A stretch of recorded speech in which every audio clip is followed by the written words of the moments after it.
The Mandela effect has become a modern enigma, a phenomenon where groups of people share false memories of events, names, or cultural touchstones that seem inexplicably altered. It is named after the curious case of Nelson Mandela, whose life and legacy became the unlikely cornerstone of this mystery. Many individuals vividly recall Mandela dying in a South African prison during the 1980s, complete with memories of televised coverage and world mourning. Yet, in our timeline, Mandela was released, became South Africa's president, and lived until 2013. How could so many recall events that apparently never happened? This collective cognitive dissonance extends far beyond Mandela. Consider the beloved children's series The Berenstain Bears, which millions distinctly remember spelled as Berenstein. Or the animated antics of Looney Tunes, often recalled as Looney Tunes. Then there are the famous lines of cinema, like Darth Vader's iconic, "No, I am your father," often misremembered as, "Luke, I am your father." Such examples evoke a curious blend of nostalgia and unease, as though peering into a version of reality just slightly out of sync with our own. At first glance, the Mandela effect seems to be a psychological phenomenon. Memory is not a perfect recording device. It is fallible, shaped by biases, suggestions, and the passage of time. Confabulation, where the mind fills gaps in memory with plausible but incorrect details, provides a compelling explanation. When one person recalls something incorrectly, social reinforcement can transform an individual misconception into a widely shared, false memory. But such mundane explanations struggle to account for the widespread and eerily consistent nature of the phenomenon. This has led some to speculate about alternate realities, where parallel universes with minor differences occasionally bleed into our own. Perhaps those who remember Berenstein are glimpsing a timeline where that spelling was the norm. Yet another, even more tantalizing theory has emerged. Time travelers from the future may be responsible for these discrepancies. Imagine individuals from a distant era, armed with the technology to traverse time. Their mission might range from correcting historical mistakes to reshaping key events for the betterment of humanity, or simply personal curiosity. It's an exhilarating hypothesis that plays on ideas from quantum mechanics, like the many worlds interpretation, which posits that every possible event spawns a new branch of reality. In their meddling, they might make subtle, seemingly insignificant alterations to the past. These changes could ripple forward, creating minor but perceptible shifts in reality that manifest as the Mandela effect. For instance, a time traveler's intervention in a publishing house's decision decades ago could alter the spelling of Berenstain, without anyone in that era realizing the impact. Over time, these adjustments could generate small inconsistencies, which our brains struggle to reconcile with the original memories lingering from an unaltered timeline. Whether rooted in psychology, parallel dimensions, or temporal tampering, the Mandela effect captures the imagination because it forces us to question the reliability of memory, the nature of reality, and the boundaries of human understanding. Is it possible that the Mandela effect is more than just a quirk of the human mind? Could it be the faint echoes of a timeline rewritten by forces beyond our comprehension? Perhaps the truth lies just out of reach, waiting, like a whisper from another world, for us to uncover it. The Mandela effect is a fascinating phenomenon. It describes the experience of shared false memories. Many people believe these events truly happen.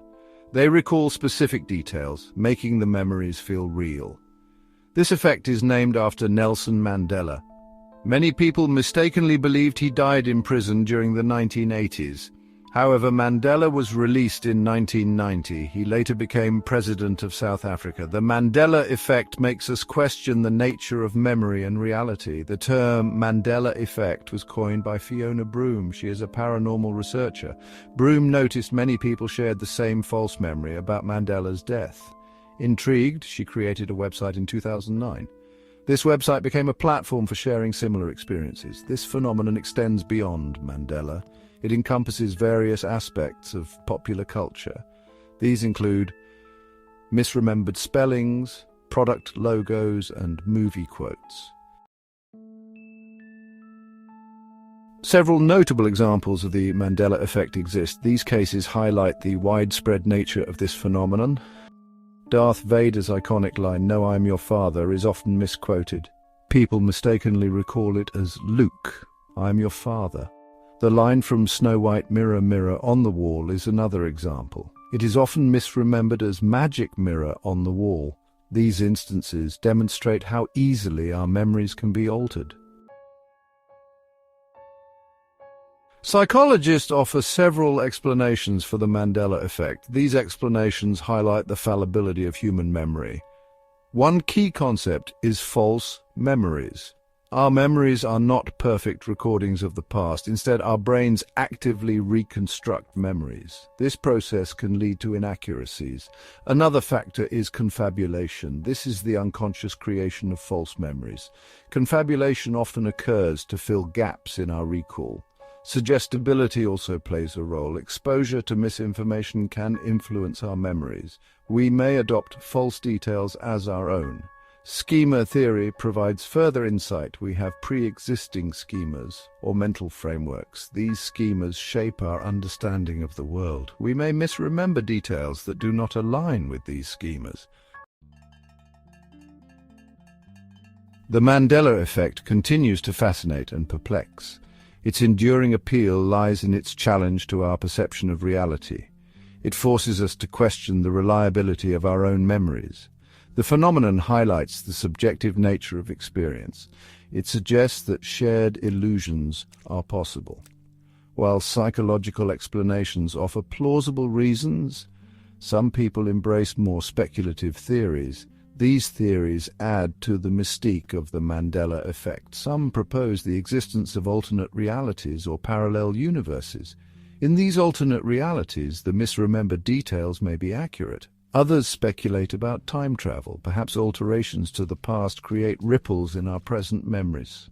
The Mandela effect, regardless of its cause, serves as a reminder of the complexities of human perception. It reminds us that our understanding of truth and reality is constantly evolving. This is why you need to know about déjà vu. Is it just a brain hiccup or a peek behind reality's curtain? Déjà vu, a fleeting sensation that makes you think, wait, haven't I done this already? Science says it's a brain glitch, a moment when our neural wires get crossed. But what if there's more to it? Some say déjà vu could be a ripple in time, a subtle tweak made by a time traveler adjusting history. Imagine someone fixing a tiny detail in the past and bam! Your brain senses the change and tries to catch up. Then there's the weird stuff, like simultaneous inventions across the globe or myths that are eerily similar across cultures. Could these be signs of timelines merging or echoes of a reality shaped by unseen hands? So next time you feel déjà vu, ask yourself, is it just a brain trick? Or are you catching a glimpse of a Matrix-level mystery? Have you ever wondered if we're living in an altered timeline? Let's dive into the mind-bending challenge of proving altered timelines and the ambiguity that surrounds it. Think about it. If a time traveler managed to change the past, our current timeline would adapt seamlessly. No direct evidence of the original timeline would remain. Even when millions remember events differently, these collective memories could just be quirks of the human mind. It's frustratingly tantalizing, isn't it? How do you prove the existence of a timeline that no longer exists? Quantum physics, with all its rigorous mathematics, struggles to move beyond theory in this domain.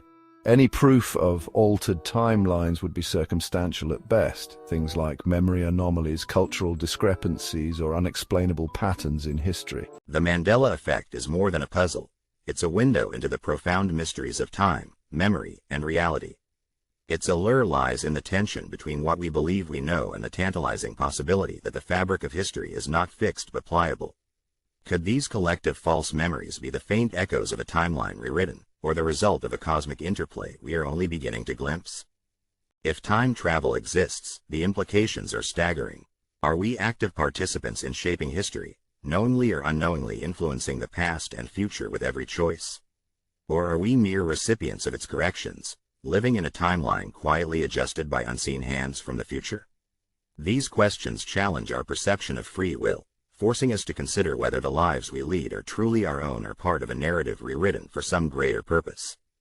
The Mandela effect invites us to embrace curiosity, not just about our memories but about the underlying mechanics of the universe. Exploring quantum physics might unlock the secrets of alternate realities and time's fluidity. Studying memory could reveal why we cling to fragments of a past that no longer exists. And pondering time itself may lead us to answers that rewrite the boundaries of possibility. As we stand on the edge of discovery, the Mandela effect whispers a challenge to unravel the threads of time and uncover the truth of our existence.